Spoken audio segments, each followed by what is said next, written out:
Pode sentar. Bom dia. Estamos prontos para a prova? Não? Ok. Onde a gente parou a última vez? O que a gente encontrou na última aula? Vamos lembrar. Alguém? O que a gente aprendeu na última aula, talvez? Relações e operações. Como? Relações e operações. Relações e operações. Mas está sendo muito vago. Especificamente, que operações, que relações a gente viu? A gente viu um tipo novo, que seria o mais interessante, que é para ficar, tuplas, certo? A gente falou sobre N tuplas. O que seria uma N tupla? É uma sequência finita de N membros. A gente viu que 2 tuplas, ou seja, pares ordenados, são suficientes para definir e tratar tuplas de tamanhos maiores. Mas se alguém quiser trabalhar com N tuplas como tipos primitivos, ele pode falar, ei, para mim, eu já sei, já entendo que esse objeto é essa tripla de 3 objetos x, y, z. E nesse caso, como ele vai definir a igualdade entre 2 triplas? Ele vai pegar a tupla Não tuplas? Sim, quando isso... Vai pegar fazendo duas? Não quero saber isso, o que eu vou fazer, que eu gosto de implementar tudo como pares ordenados. A pergunta é, o cara que quer aceitar 3 tuplas como uma coisa primitiva, ele deve falar para a gente o que significa igualdade e o que seria necessário fazer para definir um objeto de 3 tuplas. Então, a igualdade seria o que aqui? Então, pela definição, isso vai ser que o x é igual com x', o y com y', o z com z', certo? Então, e isso a gente viu que concorda com nossa definição, que é aquela outra opção que a gente tem de implementar as triplas como pares ordenados. Mas no final das contas, até a unidade 3, a gente não vai se preocupar muito com essas coisas. A gente vai aceitar que entendemos o que são essas N tuplas e não me importa se é uma coisa primitiva ou se eu posso defini-la usando outros tipos mais primitivos. Então, a gente tem N tuplas. A gente definiu N tuplas para que valores de N mesmo? 2. Certo? O que mais? Só 2? Não. Estou lembrando errado? A gente não viu como definir 3 tuplas também? 4 tuplas? Então, para que valores de N a gente viu isso? A gente viu para 2, 3, 4.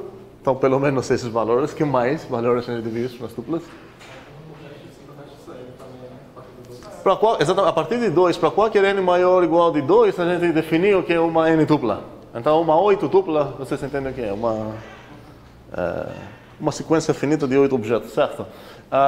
Uma pergunta meio filosófica para discutir curtamente agora, a gente vai voltar nesse assunto depois, é o que acontece para n igual a 1 e para n igual a 0.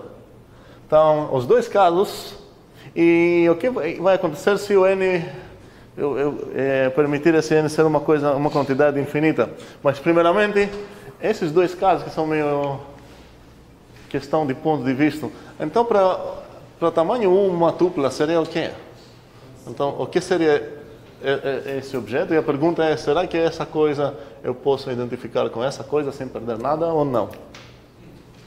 Sim? Posso? Alguém que acha isso feio? E não é questão de correto ou errado. Aqui é questão realmente de como eu quero usar, na verdade, esse tipo de coisa, essas tuplas de tamanho 1. Então, para nossos objetivos mesmo, a gente vai identificar realmente as tuplas de tamanho 1 com o próprio objeto. Porque uma motivação seria, no final das contas, para você determinar uma tupla, você precisa determinar todas as posições dela. Então, para determinar uma tupla, a única coisa que eu preciso definir é essa coisa aqui. Mas a mesma coisa é verdade para esse objeto. É uma ideia não muito, com certeza não muito formal, para argumentar por que faria sentido identificar eles. No final das contas, o que a tupla oferece para a gente é que temos uma ordem de certos objetos.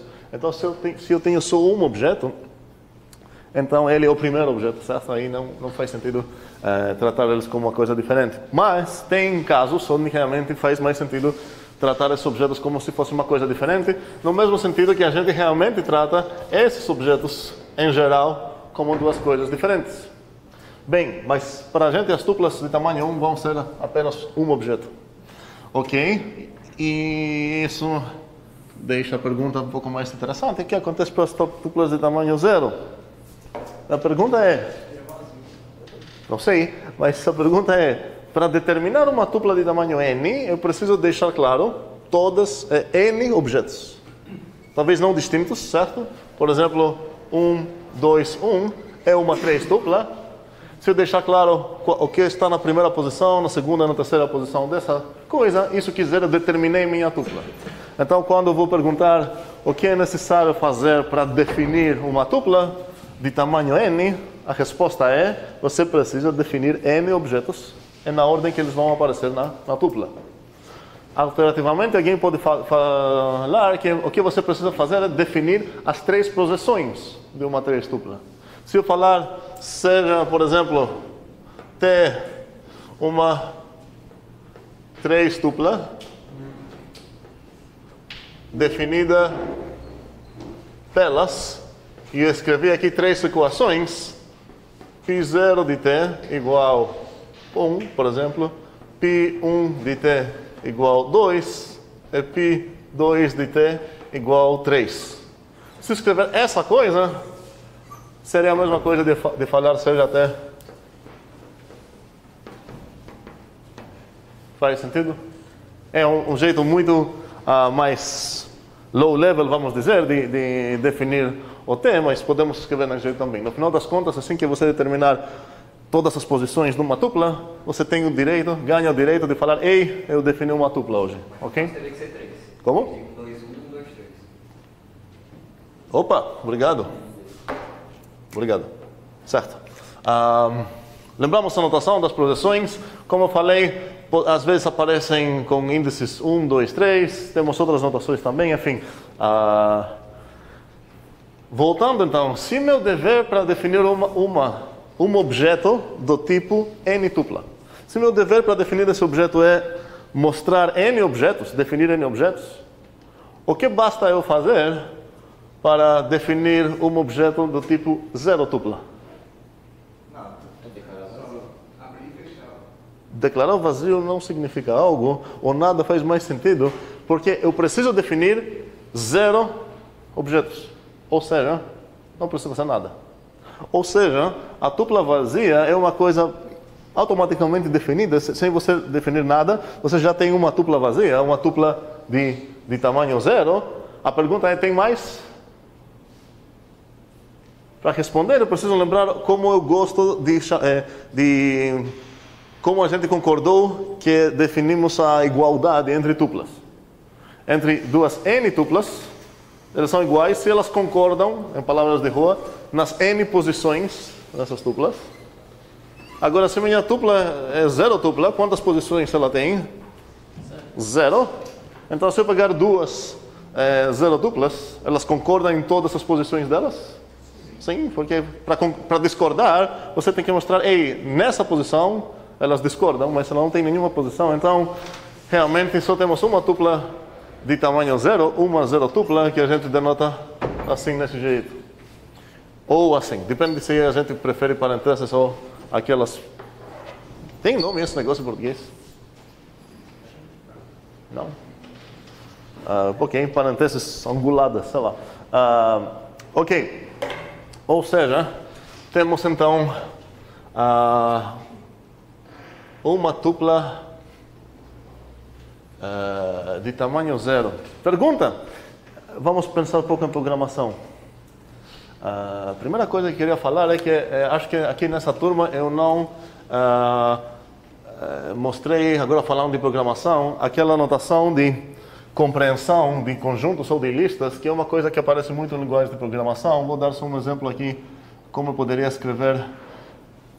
Uma coisa que faria sentido escrever, por exemplo, em Haskell, seria...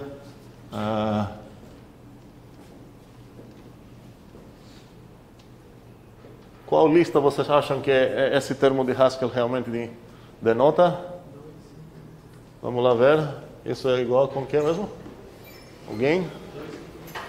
Seria o 2, certo?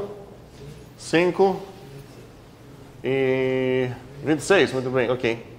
E então essa notação é mais ou mais comum em linguagem de programação. Em Python, por exemplo, a mesma coisa, eu poderia escrever nesse jeito, x, sei lá, quadrado, mais 1, for x in, sei lá, 1, 2, 5. Alguém já encontrou essa coisa? List comprehension? Tem várias linguagens, tem mais ideias da notação que a gente já encontrou. Beleza, mas aqui eu queria voltar, vamos deixar tanto Haskell quanto Python aqui e vamos voltar um pouco para C. A minha pergunta é meio viajada, estou já avisando. E a gente vai voltar a responder essa pergunta pouco depois, umas aulas para frente. Mas quero discutir um pouco. Se eu pensar os tipos de C como conjuntos, aí esse tipo aqui, o char, eu quero pensar ele como um conjunto de todos os possíveis valores que ele tem.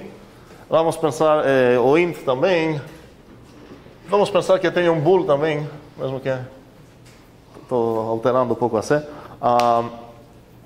Então o char vai ser um conjunto de que cardinalidade? Não tem só um valor aqui. Esse tem 255, se não me engano. Depende da tua máquina. Praticamente isso é um inteiro para C. Você não sabe diferenciar caracteres aí. É apenas um byte. Agora depende da tua máquina se esse byte vai ser quantos realmente valores diferentes tem. O int também depende da tua máquina. No final das contas, se eu pensar nos valores dele, um conjunto de todos esses seus valores, vai ser um conjunto finito de certos valores. Faz sentido? Ok, o bool não tem C, mas se tivesse, teria quantos elementos aqui? 2, ou true ou false, certo? Ok, agora existe um tipo na linguagem C, e não apenas no C, mas que a gente não pensa muito nele como um tipo, seria o void. E a pergunta é, em qual objeto faria, qual conjunto faria sentido identificar, se eu quero, nada que eu estou falando agora é realmente formal, só quero dar uma ideia. Se eu quero pensar então em um conjunto para representar o void, qual conjunto seria esse? Vazio, vazio, vazio. Alguém tem outra ideia? Porque o vazio é a opinião popular aqui sempre, mas tem um problema se eu pensar que ele é o vazio, que a gente vai perceber esse problema quando a gente vai estudar funções, mas posso já falar que se eu considerar ele vazio, um segundo, isso quer dizer que ele não tem nenhum valor aqui. Igor, o que você quer falar? Seria tipo que está dentro do conjunto vazio? Não, dentro do conjunto vazio não tem nada, né? Porque é conjunto vazio. Como? Não, void, se considerar ele como um tipo, é algo, né? Aí eu não posso considerar que o void está dentro do vazio, porque nada está dentro do vazio. Eu sei que é uma viagem, mas será que... eu estou procurando viagem, fala. Tipo função, porque o void ele agrupa funções dentro dele, porque ele determina funções, não? Todos não fazem isso nesse sentido? Então, isso aqui não faz sentido só pensar no nada, porque se você está falando void, você está definindo alguma coisa. Então, alguma coisa que seja genérica. Por isso que eu pensei como função. O void para ser uma função? Tipo objeto, então. Não, minha pergunta é, se eu quero pensar ele como um conjunto, qual seria um candidato bom para esse conjunto? Como? O universo? O universo quer dizer que o void tem muitos valores nele. Todos os valores nele. Não, porque se eu tenho uma função que está definida para pegar como argumentos void, se o void for esse universo, eu teria o direito de chamar ela com o 53. Eu também teria o direito de chamar ela com o A. Sei lá. Mas não tenho o direito. O compilador vai, ei, tá aí, espera aí, está na fila. Já temos uma ideia popular que é o conjunto vazio. Moisés? O universo também? Ok. Mas entendemos por que o universo não faz sentido? Tem mais uma ideia, Lucas, né? Ele teria Seria o quê? Apenas a canalidade dele. Perfeita ideia. Como tu chegou lá? Aí eu pensei que a canalidade dele seria 1 porque ele denotaria o vazio, mas ele não seria o vazio em si. Ok. A ideia de Lucas falar, ei, esse é um conjunto cuja cardinalidade é 1. Isso é exatamente o que a gente está procurando e vai acabar sendo o conjunto cujo único membro é a tupla vazia. Mas uma pequena intuição é que não seria o vazio, porque quando você chama uma função, ela está obrigada a retornar algo dentro do tipo do retorno dela. Se fosse realmente vazio isso, você não poderia chamar nenhuma função que tem retorno a isso, porque ela seria obrigada a retornar algo que deveria pertencer no vazio, que nada pertence no vazio. Mas o void a gente usa na programação quando? Quando a gente não liga sobre um resultado, um valor. Então a ideia é que não tem informação lá no valor que ela retornou, ou não tem informação no valor que estou dando para f. Então, qual seria um tipo que não tem nenhuma informação? Seria o tipo que tem apenas um membro. Porque assim que você tem 2 membros num tipo, sabendo qual dos dois, você já está dando informação. Se teu tipo só tem um membro nele, isso quer dizer que você já sabe qual vai ser o valor dele. Então, sabendo esse valor, você não ganha nenhuma informação. Então, assim que você tem 2 valores num tipo, isso quer dizer que já sabendo qual dos 2 valores, está dando uma informação. Se teu tipo só tem um valor nele, isso quer dizer que realmente você pode tratar isso como uma coisa, dizendo que não é importante, não convém, eu convém em inglês, não contém, sei lá, nenhuma informação aqui dentro. Então, só uma pequena pergunta foi essa aqui, para esquentar um pouco a nossa mente sobre funções, que vai ser o próximo assunto que a gente vai ver. Bem, então, ainda estamos procurando tipos que têm a ver com conjuntos, ou seja, amigos de conjuntos. A gente já viu as tuplas. Amigos de conjuntos, em qual sentido? Eles são, como posso falar, containers? Container. Container? Não tem português para container? Não? Ok. Então, enfim, caixa, sei lá. Não vou dizer grupo não, porque pois é. Então, um deles que a gente viu foi as n-tuplas, certo? Então, vou escrever só tuplas. A grande diferença entre conjuntos e tuplas é que as tuplas têm a ideia de posição nos membros delas, ok? E agora precisamos ver mais umas. Vamos começar com sequências. Bem, a ideia é a seguinte, entendemos aqui uma tupla, essa aqui é uma tupla, certo? Que eu entendo que aqui tem certos rótulos, vamos dizer, para indexar esses membros, que em geral posso usar o 0, 1, 2, ou alguém pode usar o 1, 2, 3, sei lá. Ok, e essa é uma 3 tupla, aí eu posso aumentar o tamanho aí para 8 tuplas, aí vou ter 0, 1, 2 até 7.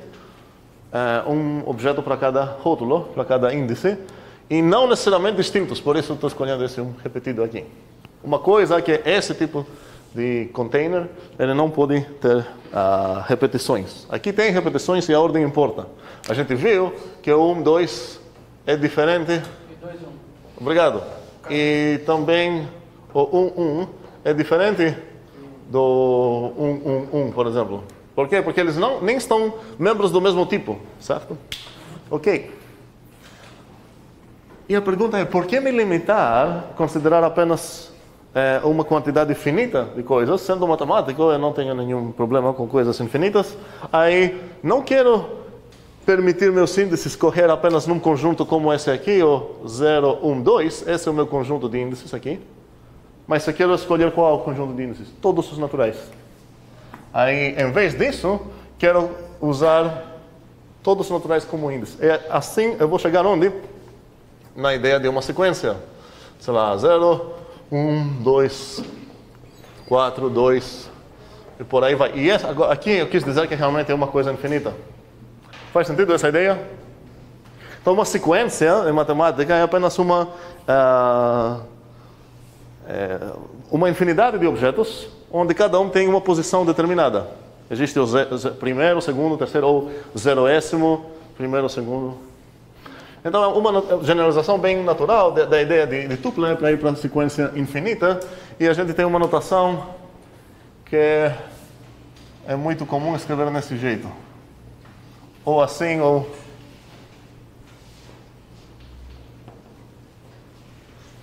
Aí quando a gente escreve assim, a gente quis dizer que é uma sequência. Então se eu escrever aqui seja uma sequência,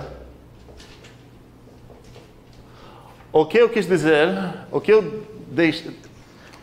se eu começar assim, o que eu ganhei nos meus dados, eu ganhei uma infinidade de objetos indexados por esse nzinho. Então, por exemplo, o A3 já é definido aqui.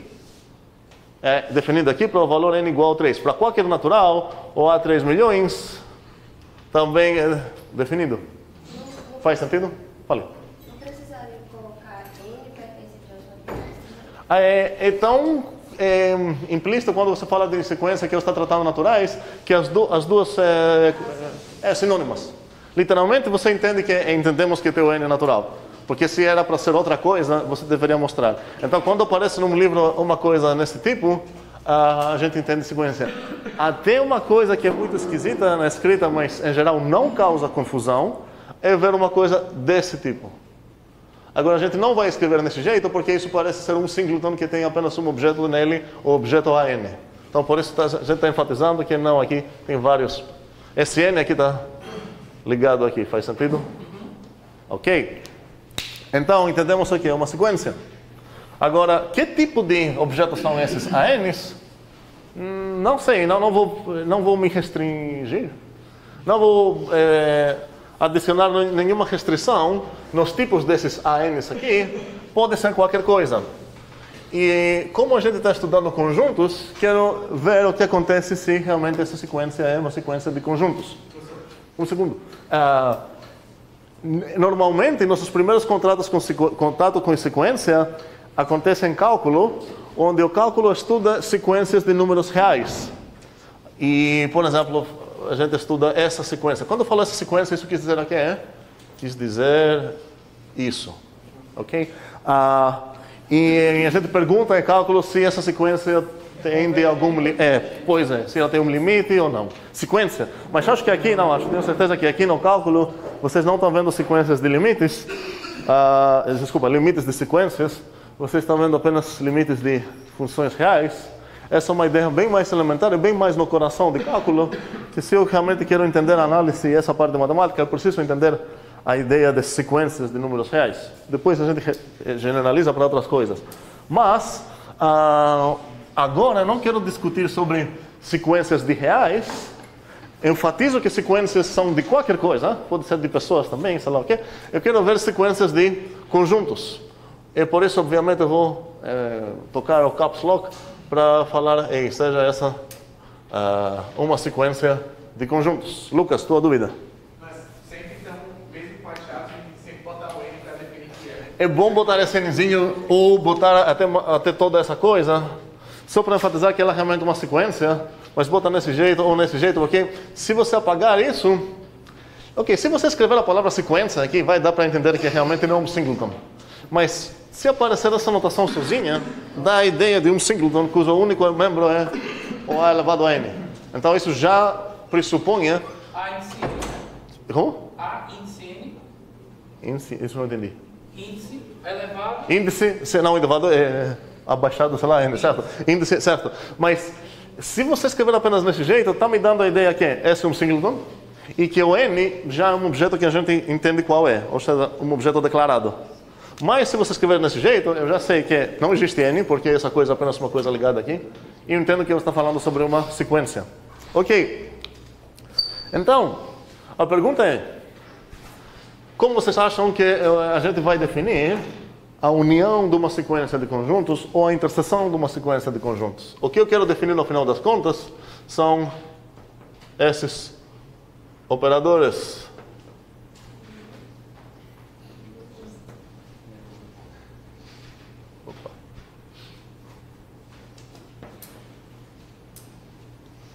Então, primeiramente, o que preciso ter para definir esses operadores é preciso ter uma sequência. AN. Então, para definir essas coisas, eu considero dada uma sequência de conjuntos AN. Vou apagar essas coisas, eu vou escrever aqui. Então, já tenho isso. Isso é dado para mim. Ou seja, quantos objetos eu tenho definido na minha disposição? Infinitos. Um para cada natural. Que tipo de coisa é esse? Cada um deles?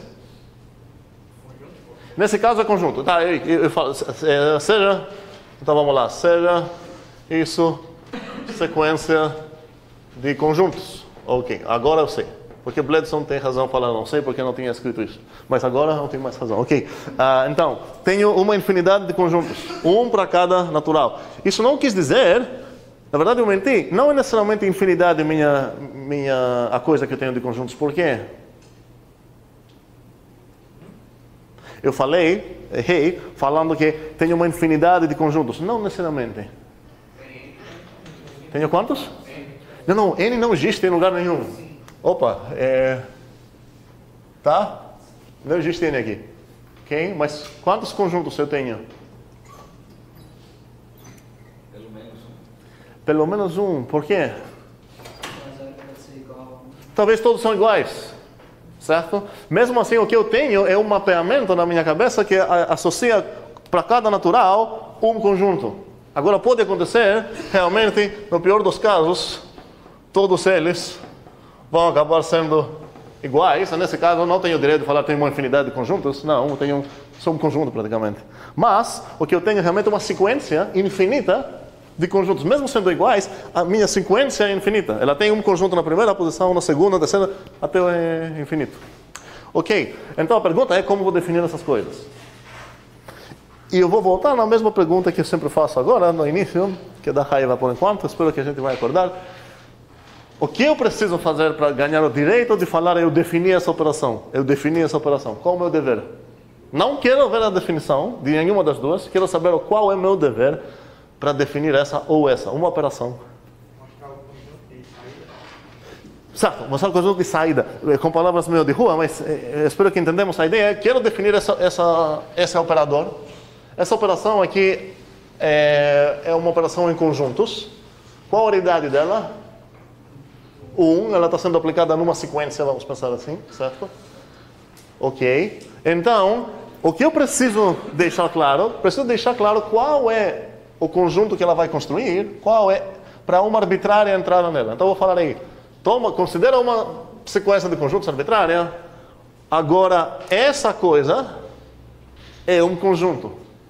Essa coisa não é um conjunto, é apenas um operador em conjuntos. Mas para definir o operador de conjuntos, basta deixar claro qual é esse conjunto, para o arbitrário argumento dela. Vamos dar um outro exemplo um pouco. Se eu quero definir uma operação ternária em conjuntos, vou chamá-la de coração.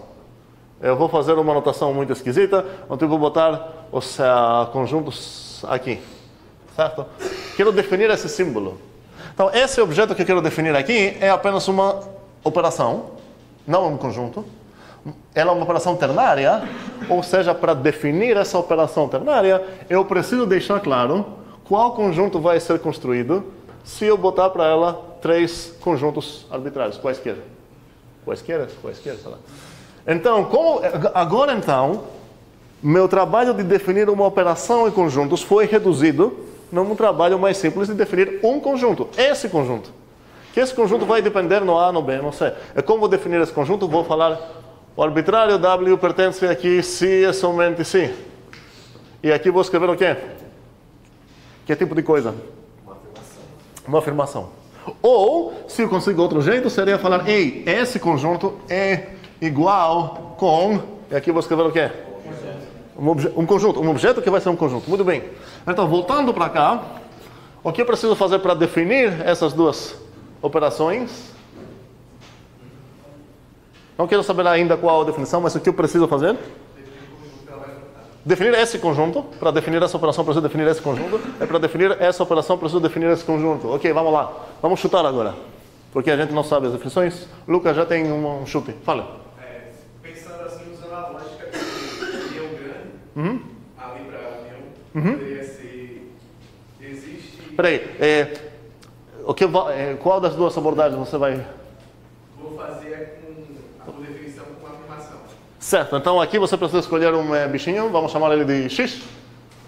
Pertence, isso é necessário, porque se você escrever aqui se somente se, sem botar essa parte, aqui tem um type error. Por quê? Porque isso é uma equivalência de afirmações. E aqui isso é um objeto, certo? Então, vamos lá. X pertence aqui, se somente se, bora. N pertence aos naturais. Você falou a primeira parte. Ok. Existe N onde? Nos naturais. Muito bem. Tal que X pertence a N. Perfeito. E com palavras de rua,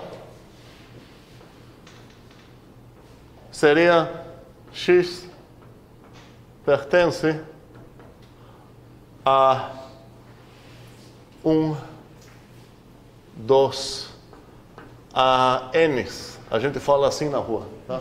Ok.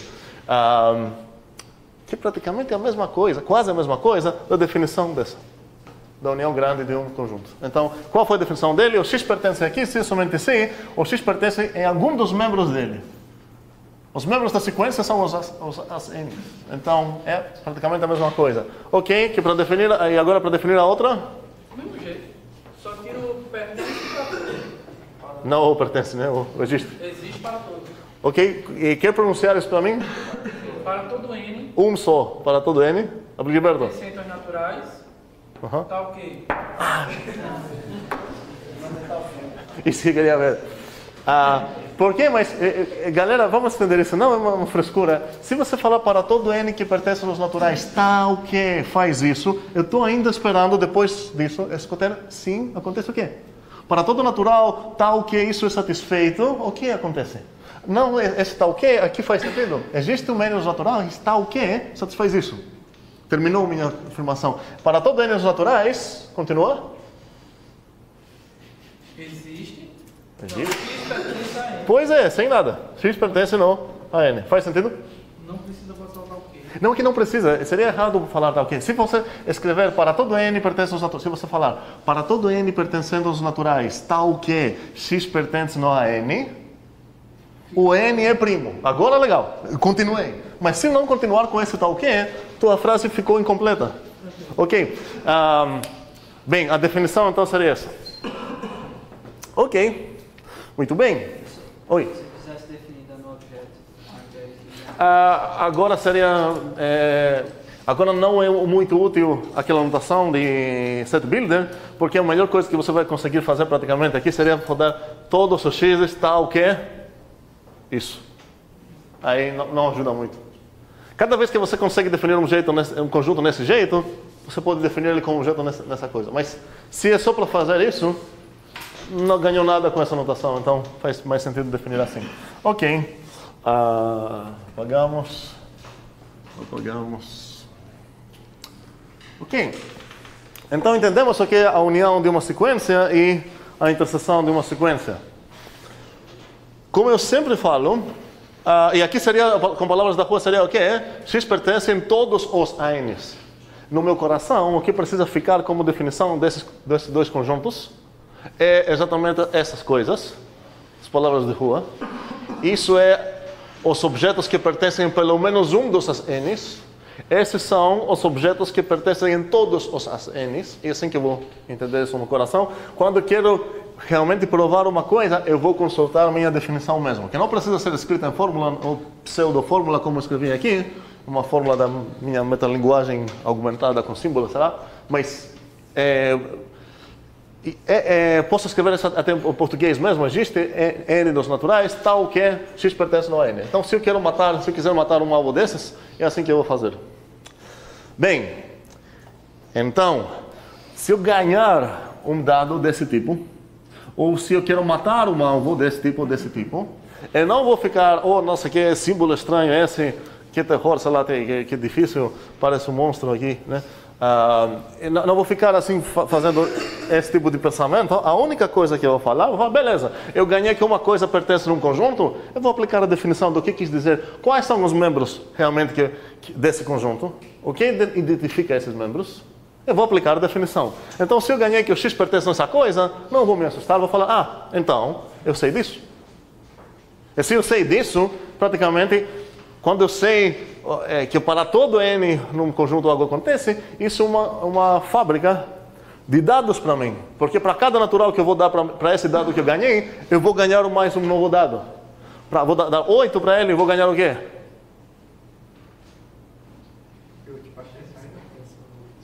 Não, é que o x pertence a 8. Para todo N natural, eu ganho esse fato. Então, para qualquer natural que eu vou dar, eu vou ganhar essa coisa. Certo? E se eu quero matar esse alvo, eu quero provar isso, eu vou falar o que na minha prova? 8 pertence a N. Não, esqueça 8. Eu quero provar isso. Pois é, vou falar, eu quero provar que para todo Nzinho num conjunto acontece algo, seja N natural. E depois dessa frase, o que eu preciso provar? Isso. Nada mais. Quero provar que o x pertence a um conjuntinho. O monstro não existe mais, pois é, para todo N nos naturais. Ok. Agora só para praticar,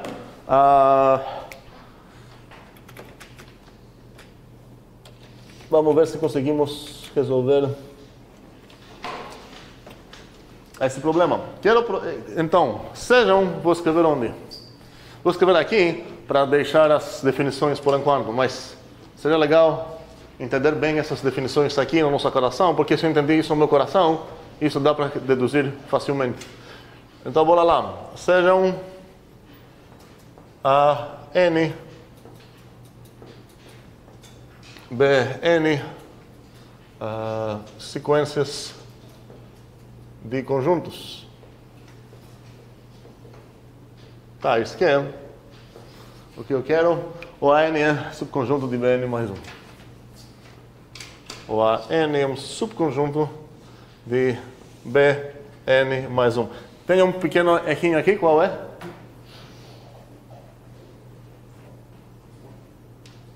Quem vai exportar o problema? É implícito, às vezes até aparece, mas literalmente está errado. Eu preciso escrever algo. Onde?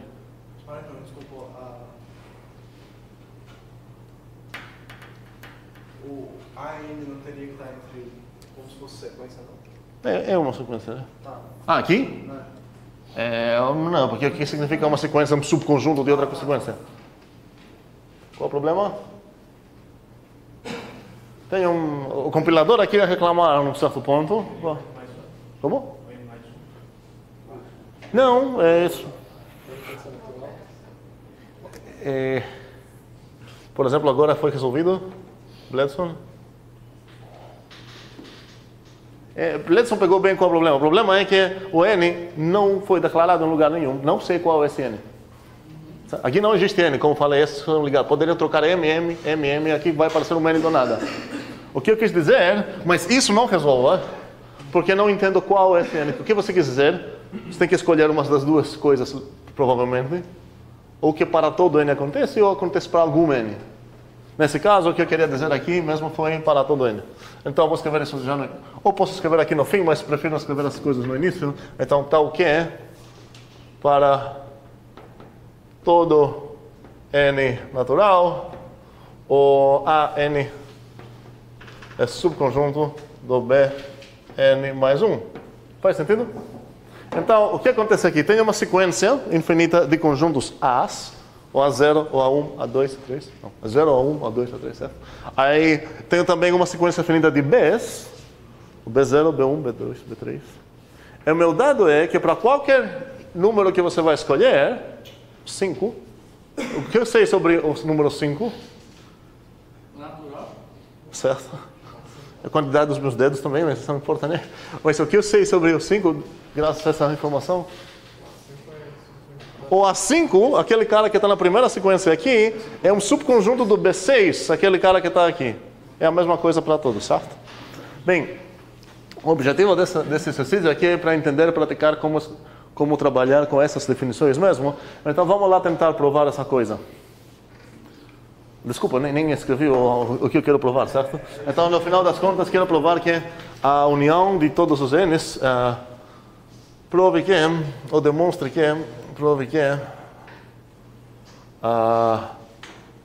a união de todos os n's. Ah, esqueci de falar uma coisa. Se eu escrever desse jeito, quis dizer de n igual a 0 até todas as coisas. É meio claro o que quis dizer se eu escrever uma união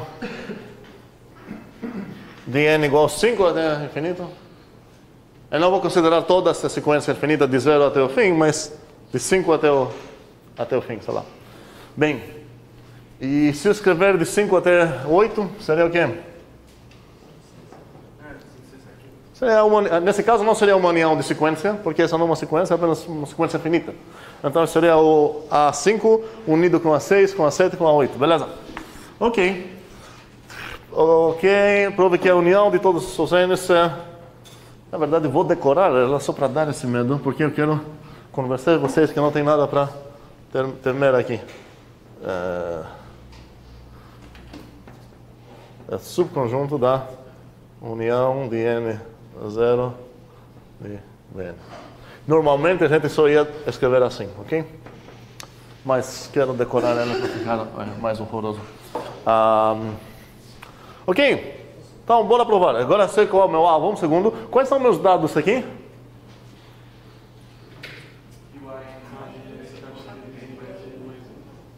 Não. Se alguém falar que meu dado é que o AN é o subconjunto do BN mais 1, isso já implica que eu sei quem é esse N.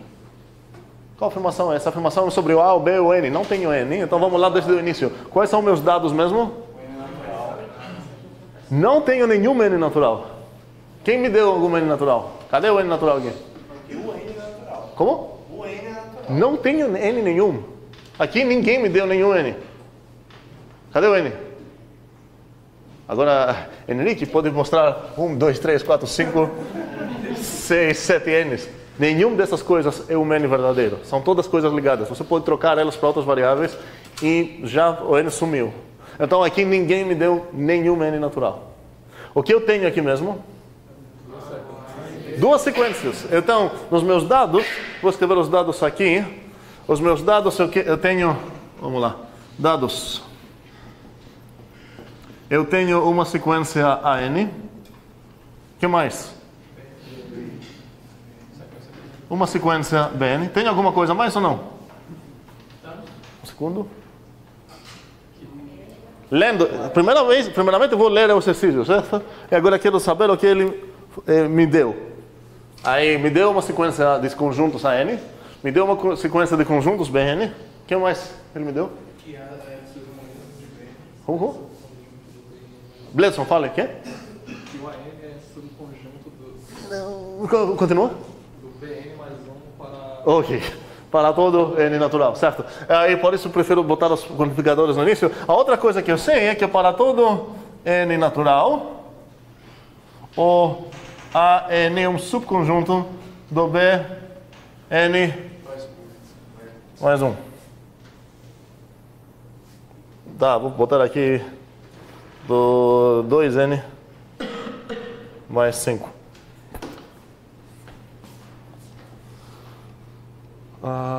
2N mais 5. Então, sobre o A3, o que eu sei?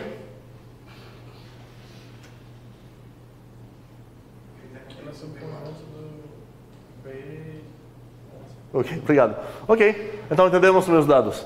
Então, o terceiro dado que eu tenho é uma afirmação, certo? Agilberto, a tua dúvida? Era sobre esse 2N mais 5 que você trocou. Só para Tudo bem. brincar, ok? Era isso que eu estava com dúvida. Se era o mesmo ou se podia trocar. Não, é outro problema agora, meu dado é diferente, claro, mas eu ainda, com esse dado, eu ainda consigo matar esse alvo, ok? Então, vamos ver como vou trabalhar. Não tenho mais dados, certo? Então, eu preciso ver qual é o meu alvo. Vamos escrever o alvo aqui.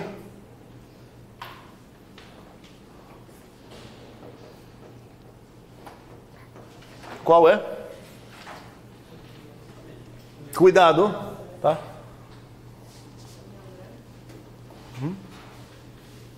Oi? Ok. União grande de n0 até infinito dos ANs é subconjunto da união grande de n igual a 0 até infinito de BN. Ok, esse é o meu alvo. Beleza, e agora estou pronto para escrever minha prova. Vou apagar tudo isso, porque a gente já traduziu no nosso rascunho. Ninguém vai escrever essas coisas numa prova, certo? Então a gente já sei tudo que é dado. Vamos trabalhar. Prova. Como vou começar a minha prova? Porque tenho certeza que se cair isso na prova, a maioria das respostas vão ser exatamente o que eu vou escrever aqui. E nada mais. E isso é um problema. Por que é um problema? Porque em muitos desafios, muitos problemas, exercícios de matemática, na verdade, você pode andar muito mesmo, às vezes até terminar, sem nem pensar. Alguém pode falar, mas eu não pensei aquilo, não tinha essa inspiração maravilhosa. Beleza, você tem essa desculpa em certos casos. E aqui, em algum ponto, a gente vai precisar ter uma ideia, só que essa ideia é muito simples. Mas tem um passo que a gente vai precisar pensar em algo. O único passo que a gente vai precisar em pensar em algo. Todos os outros passos dessa prova são automáticos. Eu só preciso aplicar definições e andar para aproximar do meu alvo, aplicar definições no meu alvo para trazer ele mais para cá. Vamos lá. Prova então. Como vou começar a minha prova? O que eu vou pensar para começar a minha prova? Opa, vamos tirar esse hábito terrível. Subconjunto a gente não definiu.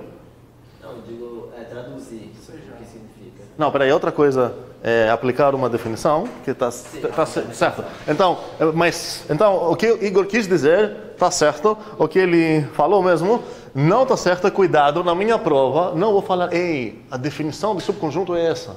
A definição de união é essa. Não, obviamente a gente sabe essas definições. Enfim, a gente deve saber essas definições, porque se eu não soubesse as definições, nem ia atacar esse problema. Então não vamos repetir definições. A gente vai justificar certas afirmações usando definições. E Igor quis dizer isso. Então, qual subconjunto você está olhando mesmo? Esse aqui. Exatamente. Então, o que eu preciso olhar primeiro é qual é esse monstro que eu quero matar? É essa afirmação. E eu pintei vermelho o subconjunto e não pintei vermelho os operadores. Ou seja, nesse momento, meu desafio é enxergar um certo monstro, que esse monstro eu estou vendo ele aproximando para mim, assim, como uma afirmação de uma coisa subconjunto da outra. Então, não consigo enxergar ainda nem aqui, nem aqui. Vocês podem pensar que o monstro está nesse jeito. Tá aqui, é uma coisa que não consigo enxergar bem, beleza, mas na minha cara é essa coisa. Então, a primeira coisa que eu preciso aplicar nesse alvo aqui, para machucar um pouco, seria a definição de subconjunto. Agora que eu sei que o que eu preciso provar é apenas mostrar que um conjunto é subconjunto do outro, eu vou ficar feliz porque eu sei como mostrar essas coisas. Pelo menos deveria saber. Então, como vou começar mesmo? Perfeito. Perfeito. Seja, vou escolher uma variávelzinha aqui. Pertencendo aonde? A união grande de AN De N0 até infinito do AN. Ok. E a escolha que Geli escolheu, enfim, foi X. Uma escolha boa. Em geral eu reclamo muito certas escolhas. X é bem aceitável. Eu vou chamar de sozinho, que é pouco melhor, mas a X já foi boa. Uma escolha terrível aqui seria o quê? Não, acho N seria desastroso, né? Certo, terrível, mas não tão desastroso, seria Bzinho. Porque o Bzinho dava uma ideia que tem uma relação, uma conexão com os besões aqui. Então, como eu sei que essa coisa tem a ver com os azões, eu prefiro ver um mazinho. Mas o X foi perfeito também, tá? É só para me ajudar. Então, beleza? Qual é o meu alvo agora? O que isso mudou lá? Mudou uma coisa nos meus dados, que eu ganhei nos meus dados.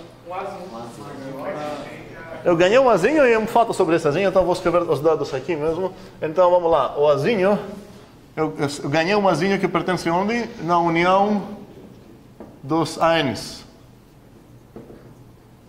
Ok, ganhei, esses são meus dados aqui, certo? Aqui são definições porque eu não memorizei ainda. E aqui é meu alvo mudou? Como, para o quê? Qual é o meu objetivo agora? Não? Azinho pertence ao Azinho. Sim, não para todo azinho, para esse azinho. Certo? Meu objetivo agora é mostrar que o azinho pertence nessa coisa. Agora, então, o meu monstro é uma outra coisa, não uma relação de contínuo, de uma coisa subconjunto de outra, é mostrar que alguém pertence num certo conjunto.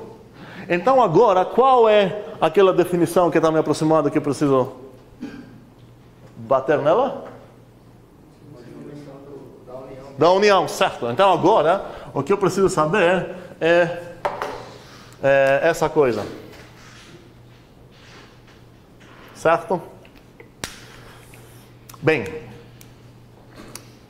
uma observação. Cada vez que eu estou no processo de provar algo, eu começo aqui, meu alvo está lá, eu mostro lá, e eu tenho vários dados. E em cada passo na minha prova, eu posso escolher ou elaborar um pouco uma das minhas armas, dos meus dados, fazer um passo para aproximar meu alvo, ou trabalhar um pouco usando uma definição no meu alvo, para trazer um pouco o meu alvo mais para cá. Faz sentido isso? Então, poderia tanto olhar para cá e simplificar meu alvo, até ele chegar bem perto de mim para matar esse alvo, ou eu posso ficar aproximado lá usando os dados, tá? Então, nesse caso, a primeira coisa que a gente fez, a gente trouxe um pouco mais para frente o alvo. E faz sentido começar assim, porque no final das contas você quer ganhar uma intuição também. Então, você quer chegar bem o que é exatamente o que eu estou tentando provar. Porque se eu começar apenas usando os dados que eu tenho, beleza, eu ganho mais armas. E depois eu já esqueci o que é o cara que eu quero matar. Talvez eu já conseguiria matar esse cara bem antes. Então, vamos lá. Qual o meu desafio então agora? Dizer que A pertence a essa união. Certo. E se eu aplicar então a definição disso, o que significa, vamos lá no rascunho aqui, o que significa que o A pertence nesse conjunto? Como vou escrever isso numa fórmula no meu rascunho? Certo. Onde eu estou olhando para traduzir isso? Aqui? Opa, lá. Ok. Então, seria o quê? Existe azinho. Não, pertencente a união, velho. Não. Olha, aqui. Essa é a definição que eu estou aplicando. Meu xzinho acontece que é chamado A nesse caso, e minha sequência base acontece, a minha sequência aqui de A's acontece que é chamada base. Então é só trocar o xzinho por Azinho e os A's por base. Bora. Existe um N natural, tá ok? O Azinho. Ok. Agora, para ajudar Igor também com essa ideia de confusão, primeiramente, como falei, não quero ficar assim como uma máquina substituindo variáveis. Eu estou enfatizando isso só para dar a ideia que realmente é fácil. Até uma máquina poderia fazer isso. Eu quero pensar assim, no final das contas, eu quero provar que o A pertence a um deles, dos BNs. Então basta achar um natural, o 8, sei lá, e provar que o A pertence no B8. Beleza? Como eu ataco esse tipo de alvo? Qual a estratégia para matar esse cara aqui? O que eu preciso mostrar? Você colocou que existe pelo menos um N natural. Certo. A pergunta é como eu mato... Mostrando esse N. Sim, eu preciso construir um certo natural e verificar que ele realmente tem essa propriedade. Que é aquele N que foi dito antes. Não tenho nenhum N. Cadê N? Não tenho ainda, certo? Um belo momento eu vou precisar construir um certo natural e usar esse natural para matar esse monstro lá. Beleza. Vamos ver agora o que eu tenho para me ajudar nisso. Você pode utilizar aquele B, 2N mais 5 ali? Peraí, poder posso. Como posso usar essa coisa? Uma coisa que fala que para todo N natural acontece algo. Como eu uso essa coisa? Eu alimento naturais para ela e ela vomita de volta dados para mim para usar. Que é legal. Porque eu vou alimentar o 5 para ela e ela vai me dar um fato. O A5 é subconjunto do B15. Obrigado. Ok, faz sentido? Então já tenho uma máquina que gera dados para mim. Mas por enquanto não tenho alguma ideia de qual natural vou dar para essa fábrica. Vou dar o 8. Beleza, eu ganhei o 5 para fazer mais cálculos. Beleza, eu ganhei que o A5 é subconjunto do B15. Ok, e daí? Por que isso me ajuda a matar, achar um natural que o A pertence no B15? Se eu soubesse que o meu A pertence no A5, então pronto, eu ia falar, ei, peraí, pertence no A5, o Azinho, Então, pela essa fábrica aqui, eu sei que vamos lá, o A pertence no A5, mas eu sei que o A5 é subconjunto de B15, então o A pertence no B15, então, opa, eu achei um natural, e pronto. Qual o problema aqui? Eu fiz um pulo no meu raciocínio, eu comecei com essa hipótese que não tem essa coisa. Mas assim que eu vou achar um certo razão que o A pertence nele, ganhar esse natural, eu tenho como achar um natural para garantir que ele pertence num dos Bs. Então, onde vou achar esse natural aqui para mostrar que o Azinho pertence naquele Azão? Eu tenho um dado que eu não usei ainda. Não usei também esse dado, mas ele está esperando uma coisa para me dar um dado para usar, então faz sentido não olhar nesse momento para ele. Mas esse dado, ele já pode fornecer uma coisa. Mas, para usar esse dado, eu preciso entender o que ele fala. Ou seja, eu preciso saber o quê? Como? A definição mesmo. Da definição de quem? Dessa coisa aqui. Opa. Ok. Sabendo essa definição, eu posso traduzir esse dado. Esse dado é equivalente com o quê? Existe Valeu? existe um N pertencente a números naturais. Ok. Porque Azinho, aquele Azinho pertence a N. Perfeito. Agora uma pergunta importante para entender. Esse N que aparece aqui e esse N que aparece aqui, ou esse N que aparece aqui, o que tem a ver um com o outro? Todos eles pertencem ao natural. Ok, os dois denotam números naturais, mas é importante entender que esse escopo aqui é completamente distinto com ele, não é o mesmo N.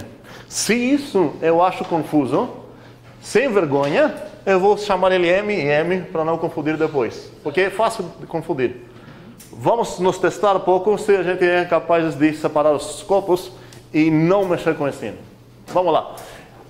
Seja A pertence nisso, ou seja, eu ganhei esse dado. Como eu uso um dado nas minhas provas desse tipo, existe um objeto num conjunto tal que satisfaz algo. O que isso me permite fazer na minha prova que não podia fazer sem esse dado? Mostrar... posso solicitar. Então eu falo, ei, existe pelo menos um que satisfaz isso? Estou solicitando um deles. Eu tenho o direito de sejar sim e escolher um nome. E o nome que eu vou escolher precisa ser um nome fresco, como a gente fala, fresh em inglês, não sei se fresco faz muito sentido em português, um novo nome, certo? Não poderia escolher aqui uma coisa já declarada, então vamos lá escolher uma coisa nova. K. Poderia ser N também, ou não? Sim, porque N não existe no meu escopo. Bora botar N para confundir. É para discordar com a Cliberto só. Então, peraí, qual a frase que me permite falar? Seja N... Pertencentes naturais. Certo? Tá o quê? Por que isso é importante? Peraí, por que isso é importante? Essa coisa, eu sempre posso falar isso. Eu sei que os naturais são um conjunto não vazio, então eu sempre posso ficar lá declarando naturais. Mas é importante, para ganhar algo com essa arma forte que eu tenho aqui, é importante falar tal que essa coisa. Eu sei que existe natural, pelo menos um, que satisfaz isso, então vamos chamar um deles N. Seja N nos naturais, tal o quê? Azinho pertence a N. Ok. Ou seja, se eu tivesse escolhido K como a Gliberto, eu deveria escrever tal que A pertence no AK. É a mesma coisa, ok. O que eu ganhei aqui nos meus dados?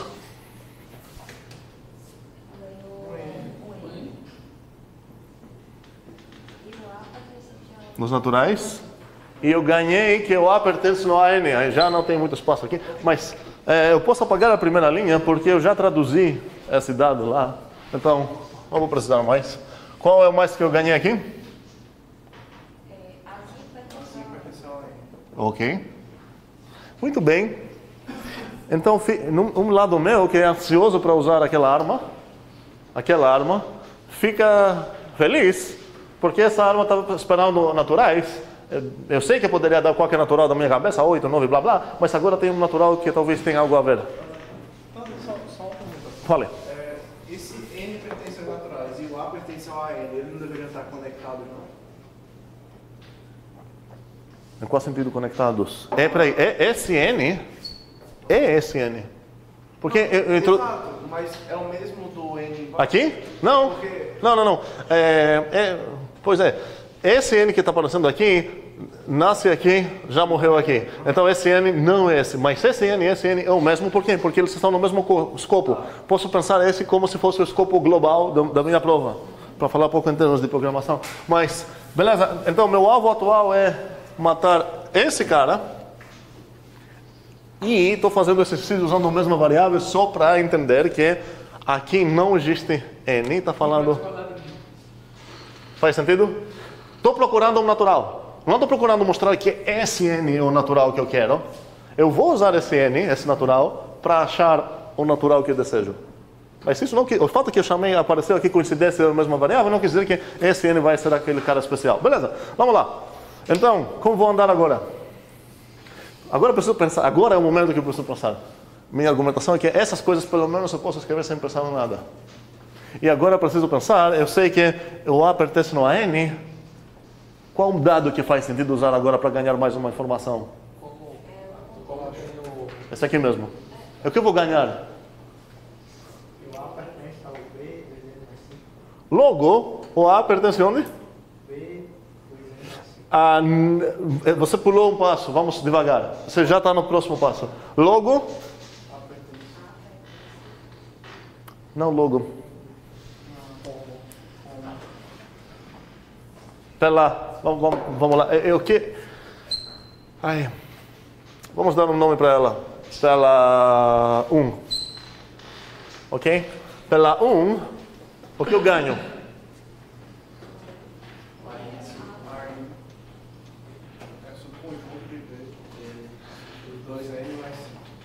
Ok. Logo, o A pertence?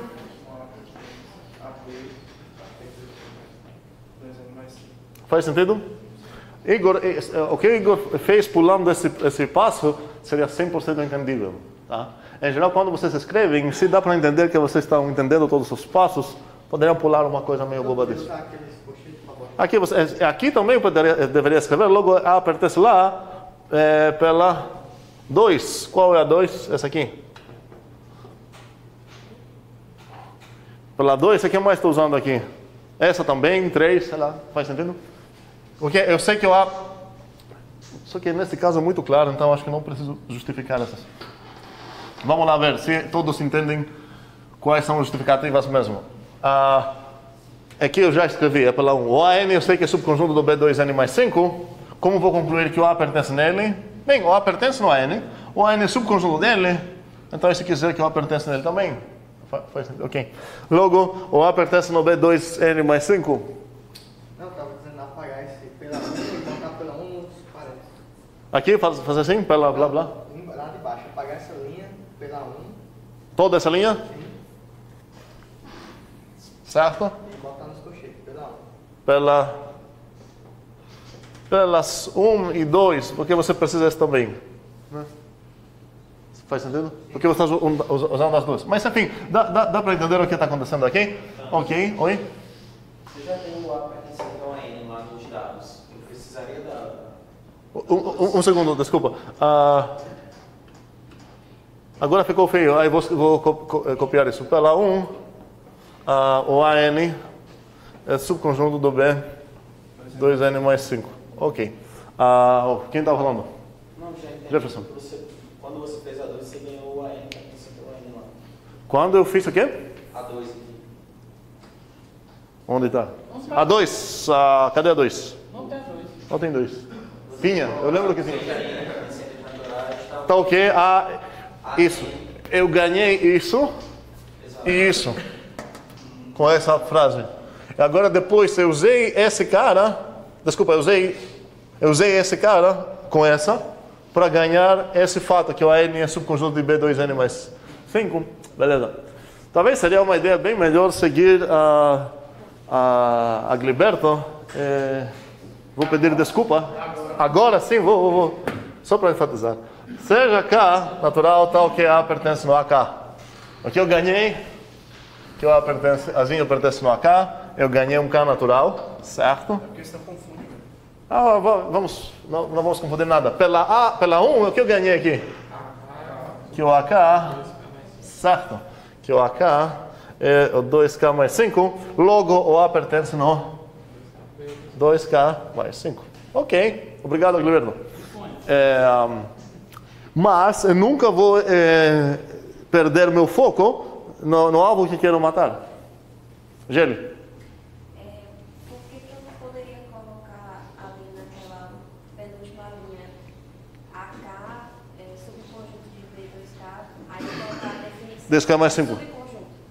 Isso, pela definição subconjunto. A definição de subconjunto decida quando um conjunto é subconjunto disso. O que te permite decidir isso nesse caso? É essa informação que você tem aqui. Essa coisa que eu estou usando, toda essa coisa. Ou seja, para concluir isso, até aqui, nessa linha, eu nem preciso saber o que significa subconjunto. Troca esse subconjunto para um outro símbolo estranho, que eu não sei o que é. Se alguém me deu aqui essa informação, esse passinho aqui, eu já poderia fazer, mesmo sem saber o que isso significa. Faz sentido? Então, por enquanto, o que isso significa não importa, porque não cheguei lá ainda. Agora, depois desse passo, eu ganhei realmente, eu não utilizei aqui meus dados, eu ganhei esse fato. Qual o fato que eu ganhei? Alguém? AK. O AK é subconjunto de B, 2K mais 5. Isso eu ganhei naquela linha. E na próxima, eu ganhei que o A pertence no B, 2K mais 5. E agora eu vou voltar a olhar para o meu alvo. O que foi que eu queria mostrar mesmo? Que existe um natural tal que o A pertence no B com índice esse natural. Será que eu tenho esse natural? 2K mais 5. Uhum. Então, Você pode dizer que o 2K mais 5 vai ser igual ao N da linha. como não tenho N, faz apenas sentido falar como o 2K mais 5 é natural, o A pertence na união N 0 infinito B 2K. Não, desculpa. Bn. Eu quero discutir um pouco esse passo aqui. Primeiramente, entender que aqui não existe N. Então, assim que eu quero matar essa coisa, eu vou pensar como meu alvo, no meu rascunho da rua mesmo, eu vou pensar ele nesse desafio. Ache aqui um cara natural para botar aqui para satisfazer isso. Assim que você vai achar um natural aqui para satisfazer essa afirmação, já matou o alvo. Então, o meu desafio seria o que eu preciso botar aqui para lá. Então, não existe N. Existe apenas uma caixinha aqui que está esperando um natural. Ok? Eu já tenho certos naturais, o K que eu ganhei não serve. Não poderia botar o K aqui, porque ninguém falou que o A pertence no BK. Mas usando aquele dado, eu ganhei que o AK é subconjunto do B2K mais 1. Agora, como o Azinho pertence nele, o Azinho pertence nele também. Então, agora eu sei quem é esse cara. Pronto. Apareceu aqui a coisa que eu estava procurando. Então, matei o alvo. Depois disso, posso matar esse. E essa parte, em geral, a gente nem vai escrever, porque em geral vai ser óbvia. Mas tem chance que não vai ser óbvia. Por exemplo, se fosse 2K sobre 3, não seria garantido que isso seria um natural, eu precisaria provar disso. Mas, qual palavra de português é implícita aqui entre essa coisa e essa?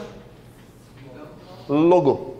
Como coisa, o que é implícito aqui é logo. Se eu escrever se isso, então blá, é isso aqui é implícito então. Seria certo aqui escrever se? Correto seria. Útil de jeito nenhum. Por quê? Se eu escrever se lá, eu estou ignorando o fato que eu sei que isso é verdade. Estou fazendo um raciocínio hipotético. Ei, se isso é verdade, então blá. Ok, é daí. Eu sei que isso é verdade, então isso vou escrever como isso é verdade, logo ganho isso, pronto, matei o meu alvo. Beleza? Entendemos essa prova? Ok. O moral da história é que eu não vou olhar para essas coisas aqui monstruosas e pensar que elas são uma coisa difícil para enfrentar. É só traduzir o que elas significam, tanto quando eu tenho elas nos meus dados, tanto quando eu tenho elas como alvos para matar. É só traduzir esses símbolos e pronto. matamos as coisas. Beleza. Perguntas? Nenhuma? Quem? O que vamos fazer agora? Vamos introduzir uma nova operação entre conjuntos, que a gente não podia introduzir junto com as outras. É o produto cartesiano, que eu imagino que é meio famoso já. A gente denota com esse símbolo, que parece com o produto de multiplicação mesmo, com justa causa. Se eu quero definir essa operação, é uma operação binária, isso eu já vou dizer para vocês. Então, o que eu preciso fazer para definir essa operação entre conjuntos? Como? Não. Para definir o que significa união, não definir o A e o B. Não falei que o A é aquele conjunto e o B é aquele conjunto. Eu preciso, o A e B, não ser definidos. Preciso deles arbitrários. Ou seja, como vou definir a operação binária entre dois conjuntos? Definir qual objeto é esse, onde o A e B são conjuntos arbitrários. Então, voltando, reduzir minha pergunta de novo. Como vou definir um conjunto? Definindo a operação, o objeto da operação. Como? Definindo a operação em si. Certo, como vou fazer isso?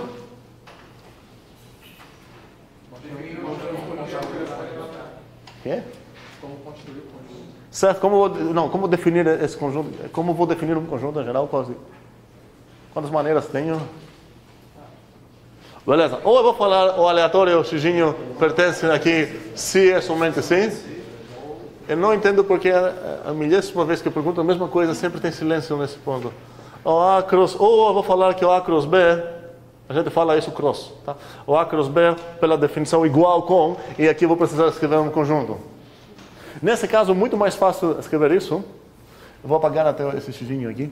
A definição é a seguinte: é a coleção de todas as tuplas, os pares ordenados, cujo primeiro membro pertence no A e cujo segundo membro pertence no B. Okay? A gente tem a gente já conhece isso desde criança, espero, mais ou menos. Aí, aqui eu falaria, tipo, todos os xizinhos Y, tais que X pertence no A e Y pertence no B. Certo? Faz sentido? Sim. Ok. E lembramos que esse set builder nos permite construir termos mais complexos. Aqui ele está pegando todos os possíveis X e Y que passam nesses filtros, todos os possíveis X e Y, e está construindo parezinhos. Ok. Como poderia escrever isso nessa forma? Não vou chamar agora de X, porque isso é esquisito. Vou chamar ele de T, só para me lembrar que é uma tupla. O T pertence no A cross B se somente sim. Define o T. Oh? T igual a uma dupla x, y. Perfeito. Tá ok. Para x, para algum x. Ok. Obrigado. Para alguns X no A e Y no B. Ok? Por que nesse caso não poderia usar o tal que? Tal que X pertence no A, Y no B. Isso meio que pressupõe que você já tem esses objetos X e Y. Aqui dá para ver que isso corresponde em existe X no A, existe Y no B, tal que T é igual a XY. Se você escrever T é igual a XY, tal que é XY lá, eu vou falar, dá a ideia que eu consigo responder nessa pergunta, se o T é igual com isso, tal que o X pertence no A, o Y pertence no B. Parece que você já está construindo um filtro para decidir se o X pertence no A ou B. Seria entendível, tá? Não seria uma coisa assim tão errada. Estou enfatizando essa escrita porque ela deixa completamente claro isso. Oi. Em vez de botar um x e y, a gente poderia usar o φ0 de t e o φ1 de t. Perfeito. Outro jeito seria escrever tal que o π, se somente se, t, faria sentido falar t é uma 2 tupla e o π0 da t faz o quê? muito bem. E... não é φ, é π. π1 de t pertence no B. Faria sentido. Só que acho que essa forma é menos legível. Mas é completamente correta. Ok. Então, voltando para entender o que é o produto cartesiano. Qual seria, se considerar que o A é um conjunto que tem Thanos e Agilberto, é nada mais. Agilberto. E se considerar que o outro conjunto é os naturais, então não preciso chamar ele de B. A pergunta é, qual conjunto seria o A cross N? Quero ver uns dos membros dele. Não, eu não sou um membro desse conjunto. Nem você. Certo. O par Thanos 0 é um membro desse conjunto. O par Agilberto 2 é. O par Thanos 2 também é. Por que não? É. E por aí vai. Quantos membros tem esse conjunto? Infinitos. Muito bem. Pergunta. Qual seria, com aquele A, qual seria esse conjunto?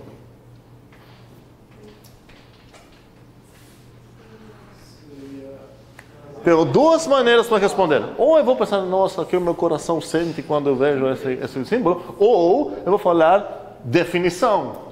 E não quero ninguém responder. Talvez faz sentido, primeiramente, consultar o teu coração, mas antes de afirmar qualquer coisa, veja a definição, só para ver quantas vezes teu coração vai errar mesmo. Então, nesse caso, a resposta que eu quero ver não é uma resposta direta ainda. Eu vou pegar essa definição e apenas substituir as coisas para achar o resultado certo, sem consultar minhas imagens preconceituosas que tenho na minha mente. Aí, o que seria aqui? O conjunto de todas as tuplas de xzinhos e yzinhos, tais que é, bora? Só que eu sei qual é A, certo? Então aqui, o A é quem? O Thanos Agilberto, certo? E Y pertence no vazio. E agora, vou me perguntar, quais membros esse set builder vai buildar? Ele precisa pegar todos os possíveis x e y que passam por esse filtro. É para cada xy que vai conseguir passar desse filtro, ele vai construir um parzinho. Quantos xy conseguem passar desse filtro? Certo. Essa parte não é um problema, porque esse conjunto tem pelo menos dois membros, esses dois. Aí, essa parte é um problema? Nenhum y vai conseguir satisfazer essa parte do filtro. Estou lembrando que essa vírgula quer dizer i, certo? I. Então, agora, posso falar ei, esse vazio. Faz sentido? Pergunta. Vamos ver se a gente está entendendo. Se eu queria descrever o conjunto que tem como membros o Agilberto vazio, o Thanos, isso é θ, tá? O Thanos vazio, certo, nada mais. Como posso escrever isso como um produto? Moisés. É um produto de A e um conjunto unitário que contém um conjunto vazio. Perfeito. Esse realmente é o A cross conjunto unitário vazio. Vamos ver por quê. Se eu vou decorar ele aqui como uma chave, eu preciso fazer a mesma coisa aqui. E agora isso não é mais verdade, porque agora tem xzinhos e y's que satisfazem as duas coisas. Pega o θ aqui e esse bichinho aqui, você vai criar esse objeto. Pega esse como valor do teu x e esse, a única opção que tem para o y, você vai criar esse cara aqui. Tá pronto. Faz sentido? Bem, chegamos agora na hora do... Não, vamos deixar o clique para pouco depois. Bem, então entendemos o que é o produto cartesiano. Se acontecer que os dois conjuntos são iguais, como a gente vai denotar esse conjunto? Alguém tem alguma ideia? É o conjunto potencial? Não, é esse? É isso que dizer ou não? Aí é a parte de A. Certo, falou conjunto? O que é isso? A gente não definiu isso, então não sei o que é isso mesmo. Mas o que você queria dizer mesmo? Acho que... Vamos ver. O que se o A, agora talvez vai parecer óbvio. Se aqui botar o R, qual conjunto é esse? É quadrado, né? Exatamente. Então, o A, quando tem o mesmo conjunto aqui, vou escrever ele assim, o A quadrado. Certo? Em geral, qual vai ser, com definições da rua, qual vai ser o A elevado a N? Vou escrever aqui, rua. É o A, cartesiano A, cartesiano A, cartesiano A. Isso. N vezes. Só que as leis da rua são diferentes das leis de matemática. Qual o problema aqui? Esses bichinhos. Como eu mato bichinhos de 3 pontinhos que aparecem nas minhas provas? Se na minha prova eu me pegar querendo botar e como eu mato esses 3 pontinhos? Por indução. E como eu mato os bichinhos, os 3 pontinhos nas minhas definições? Isso não é uma prova, é uma definição. Por recursão. Ou seja, o jeito certo para definir isso seria falar, ei, o A elevado a 2 é isso. Ok.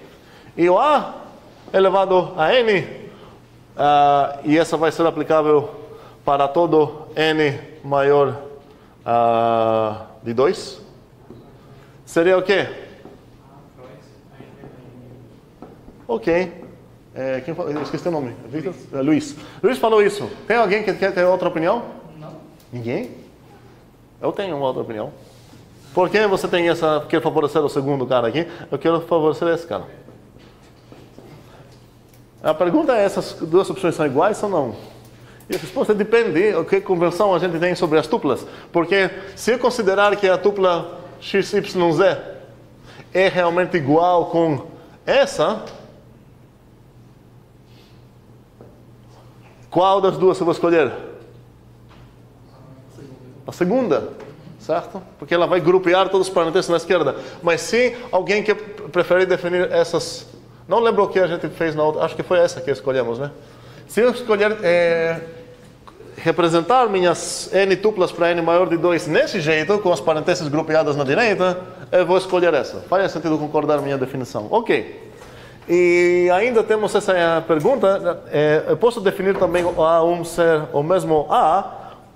Se a gente lembrar como essa aula começou, a gente já documentou que faz sentido identificar esses dois objetos.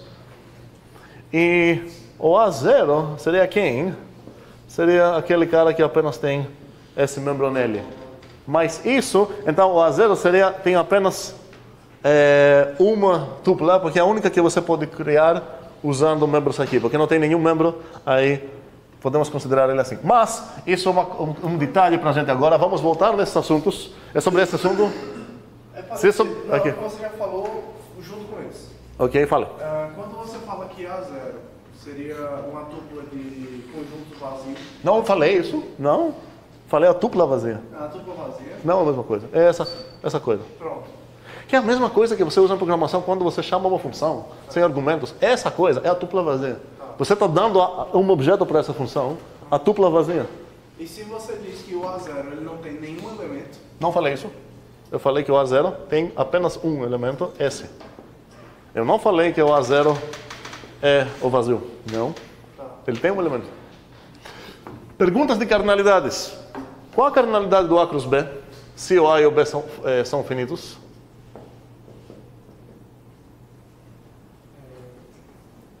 São finitos? Sim. Cardinalidade de quem? Zero de naturais. Não, é A vezes A. Seria a cardinalidade de A vezes cardinalidade de B. Se eu quero multiplicar aquele A que tem só nos 2 e o B que tem nos 3, vou criar 6 membros. Ok. E qual seria a cardinalidade de A elevado a N para A finito? E N é finito? O N sempre é finito, é um natural, né? É o que eu digo, A vezes cardinalidade de A vezes cardinalidade de A. Ou seja, N vezes. certo? Faz sentido? Ok, só entendemos um pouco as cardinalidades desses conjuntos. Bem. Então, precisamos ver mais pelo menos duas coisas. a gente viu que começamos com essa ideia de triplas e pensamos, por que me limitar, dar apenas uma quantidade infinita aqui de índices de números para acessar esses membros? Então a gente elevou de tuplas, de finitas, a gente generalizou para sequências infinitas. Fazendo qual mudança? Aquela que te leva de índices desse conjunto. A gente falou, ei, bora pegar índices aqui. Isso nos guiou para chegar na ideia de sequência infinita. Entendemos isso que aconteceu 1 hora atrás? Sim, ok. Em programação, imagino que vocês estão acostumados, porque muitas linguagens oferecem esse conceito, do dictionary. Tem vários nomes. Alguém que não conhece o que é um dictionary? Ok. Então, a array a gente, em geral, acessa assim, certo? Tem um mazinho, e isso quer dizer o membro que está na posição, não 0, não 1, posição 2. A generalização é, quero permitir rótulos que não são apenas números. Por que me limitar com esse tipo de rótulos? Um exemplo seria, se eu quero denotar, por exemplo, pessoas, num banco de dados, eu poderia solicitar o nome de uma pessoa, saber a idade e o endereço, sei lá. E se eu não tenho dicionário, eu preciso fazer uma conversão ridícula na minha cabeça, falar então o 0 para mim, a primeira coisa vai ser o nome. Então o A0 vai ser, sei lá, Thanos. E o A1 vai ser, sei lá, 35. E o A2 vai ser, nem lembro o que eu falei, uma coisa, certo? Mas não faz sentido nenhum fazer essa escolha arbitrária, falar então o 0, primeira posição representa o nome, o 1 representa isso, o 2 representa aquilo. Faria sentido aqui usar uns objetos que eu entendo que realmente eles são mais informativos. Uma escolha pouco melhor seria botar strings aqui. Pouco melhor, mas melhor já. Poderia fazer aqui, por exemplo, name, aqui, sei lá, age, e aqui, sei lá, o quê. E agora consigo acessar, rotular, posso falar rotular? Ok? Consigo rotular, permito rotular uma coleção, os objetos numa coleção, não apenas com números de índices, mas com qualquer objeto que eu desejo. E para dar um exemplo menos talvez programático disso, eu vou dizer, por exemplo, seja P o conjunto das pessoas vivas. Nesse momento que eu estou escrevendo isso, que já mudou, mas enfim, com certeza, alguém nasceu, alguém morreu. Bem, e se eu falar agora sejam F para... Não, sejam F pezinho, vou escrever assim, o conjunto de todos os Fzinhos, tais que F é filho ou filha, não vou escrever isso em português, é muito chato, porque não tem palavra para child, pois é, filho de P. Aqui é implícito para todo pezinho no P.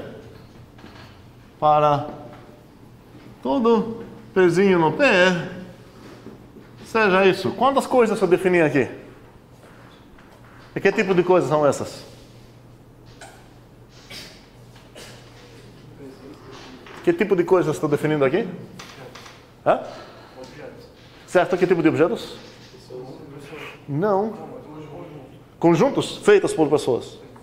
Quantos conjuntos eu defini? Um para cada escolha de P.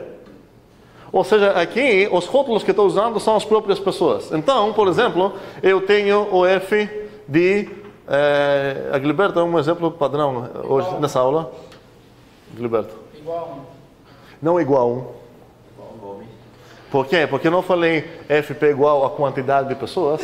Isso é um conjunto de pessoas. Se você só tem um filho mesmo, então é o conjunto unitário cujo único membro é o filho de Agilberto. Por exemplo, F Thanos, pelo que eu saiba, é vazio. Ok? Não sei. Bem, faz sentido o que acontece? Então, o que eu defini com essa linha? Eu defini um conjunto para cada pessoa. A gente chama essa coisa família indexada. O que eu defini foi essa família indexada que a gente escreve em um jeito que parece com as sequências, ou nesse jeito.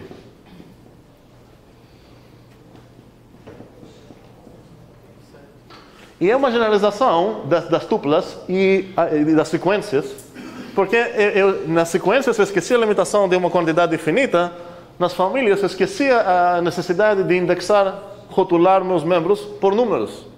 Por que me limitar assim? Faz sentido muito escrever esse tipo de coisas. Ok? E, só para ver se a gente está entendendo, então uma anotação que eu vou escrever de famílias indexadas seria essa, ou essa, as duas aparecem. Vou chamar essas coisas família indexada por I.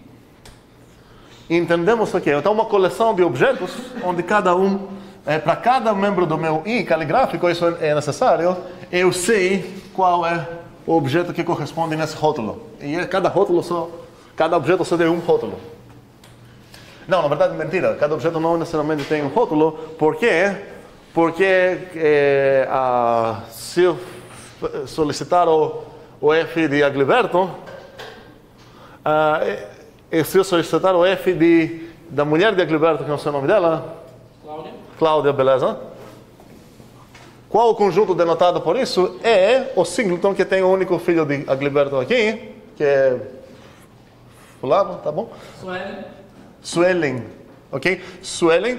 E essa mesma Suelen, o singleton dela é esse também. Então, é possível que o mesmo objeto tenha os dois rótulos, como a gente viu aqui. Beleza. Então não tem essa limitação. Beleza. Ok, agora a pergunta, para ver quem é capaz de abstrair certas coisas, se dar umas definições legais.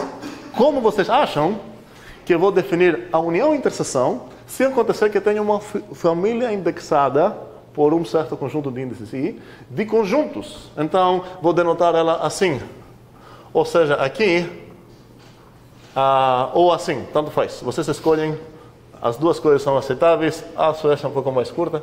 Então, eu começo com seja AI, família de conjuntos indexada. Quem é indexado aqui? A família indexada por I. A pergunta é, como vou definir essa união, essa interseção? E a notação que a gente usa é bem mais tranquila do que talvez pareça.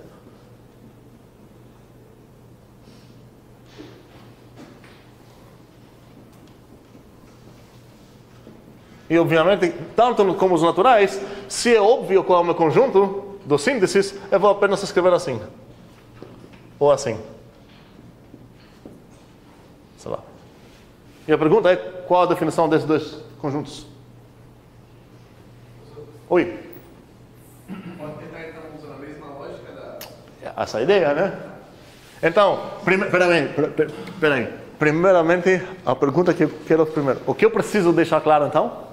Qual o conjunto que essa operação pode anotar? Certo. E essa operação é meio interessante. Ela não pega conjuntos como argumentos, ela pega famílias de conjuntos indexadas por um certo conjunto. Mas, beleza, o que ela vai criar é um conjunto. Então, meu dever para definir essa operação é determinar esse objeto, e esse objeto vai acabar sendo um conjunto. Então, Lucas vai escolher essa forma, tenho certeza. O aleatório xzinho pertence aqui, se é somente se, pela definição, e o aleatório xzinho pertence aqui, se é somente se, pela definição água. Então, Existe o izinho menor, né? Que sempre é o izinho maior. izinho o quê? Ah, ok. É um izinho pertencendo num mi caligráfico, certo? Tá o quê? X pertence a I. Pois é. E se eu traduzir isso nas palavras de rua, vai ser exatamente as mesmas palavras de rua que foram para as outras uniões grandes. Ou seja, o X pertence na união dos AIs, se pertence a pelo menos um deles. Pronto. O X pertence na interseção dos AIs, se ele pertence a todos os AIs. Ou seja... Para todo I pertence ao I caligráfico, X pertence a I. Obrigado por não falar, tá ok? X pertence ao Aí, ok, perfeito. E agora chegamos chegamos na hora do clicker, que eu já vou falar qual é o enunciado, eu vou ligar o projetor enquanto isso. A pergunta é simples, acho que vocês já viram no grupo que eu postei. Calcular isso. A interseção grande do vazio. Não tem nem família aqui, nem sequência. A interseção grande da aula bispassada, sei lá. A pergunta é, isso é igual com quê? E as respostas disponíveis são essas. Com o próprio vazio, com o singleton vazio, com o universo, o conjunto universal, e nenhuma das ABCD. None of the above. Ok. Vamos gastar um tempinho para pensar nisso. O que é importante entender é que o que eu falei várias vezes faz sentido, primeiramente, só consultar pouco a minha intuição, o que minha mãe falou quando era criança, sei lá o que meus olhos, sei lá o que, meus feelings, mas nunca vou confiar nessas coisas, de jeito nenhum. A única coisa que eu tenho para responder isso é aplicar a definição do que significa esse operador. E se eu aplicar a definição, eu não vou errar. Se eu confiar nos meus olhos, é possível, provável, que eu vou errar. Quero uma votação só com o coração. E depois vamos pensar para usar a definição. Então, vamos lá nos clickers. A turma da noite.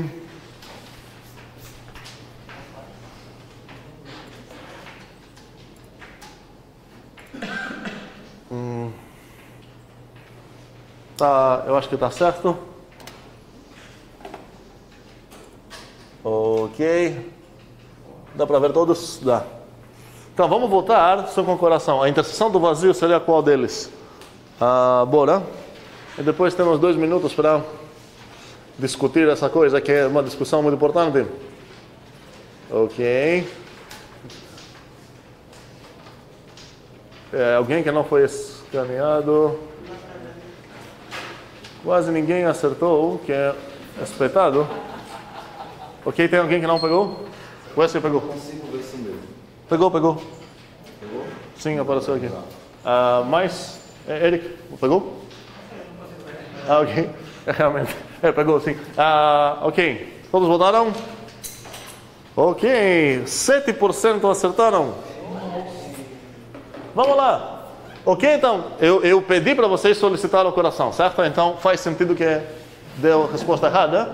E isso é a lição moral dessa história, é que não podemos constar nossos corações, nem podemos argumentar, parece vazio, ou parece segundo vazio.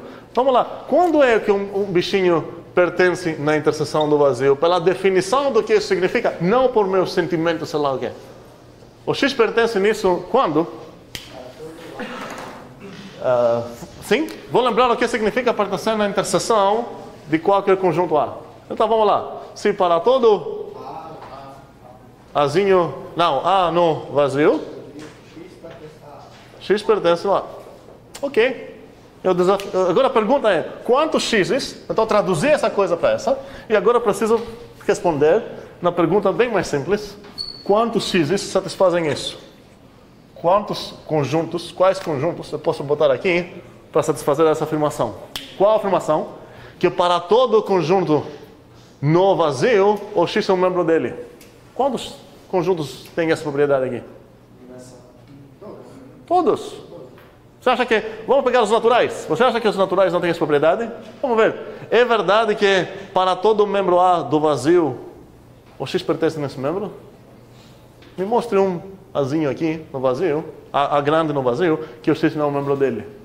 Como o vazio não tem... Se eu quero traduzir essa coisa de sugarizar ainda, é que dizer que para todo conjunto A, se o X pertence no A... Não, desculpa. Se o A pertence no vazio, então o X pertence no A. Tem algum X que não satisfaz isso? As vacas amarelas. Pois é, a mesma ideia dos elefantes, sei lá, as vacas, sei lá o quê. Faz sentido ou está meio estranho? É legal pensar nessa ideia em casa e verificar que realmente qualquer objeto que você vai... Qualquer objeto não precisa ser conjunto. Pega o Thanos. Thanos satisfaz isso aqui? Com certeza. Se era para não satisfazer, você deveria mostrar para mim um conjunto membro do vazio que eu não sou membro dele. Como o conjunto vazio não tem nenhum membro, ainda mais não tem nenhum conjunto como membro, você não tem como achar um contra-exemplo a refutar essa afirmação. Ou seja, essa é uma afirmação, como aquela que a gente viu dos elefantes, vacuamente verdadeira, ou seja, a interseção do vazio é o conjunto universal. A resposta certa aqui era o C. Bem, bons estudos. Não esquecem que se alguém não mandou e-mail para se inscrever na prova, tem que mandar.